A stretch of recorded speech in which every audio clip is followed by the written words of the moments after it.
नमस्कार मंडळी, मी रोहिणी, शेतकरी राजाची राणी। आज सकाळी उठल्या उठल्या ज्यावेळेस आपण पेंड टाकली त्यावेळेस कळालं की आपली ही गाय आहे ती खात नव्हती। मग तिचा चारा पेंड तिनं खाल्लेली नव्हती।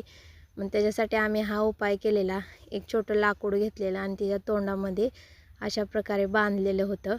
तर थोड्या वेळानंतर ज्यावेळेस 15 ते 20 मिनिटं बांधलं, तिनं बघा ही चारा पण खाल्लेला नाही आणि तिची पेंड पण तशीच आहे खाली। थोड्या वेळाने ज्यावेळेस तिचा रवण चालू झाला त्यावेळेस तिचं ही पोट फुगलेलं होतं बघा, असं डबाडब वाजत होतं आणि त्याच्यासाठी आम्ही हा उपाय केलेला। आणि थोड्या वेळानंतर ज्यावेळेस आम्ही ते लाकूड सोडलं त्यावेळेस ती चारा अशा प्रकारे खायला लागली।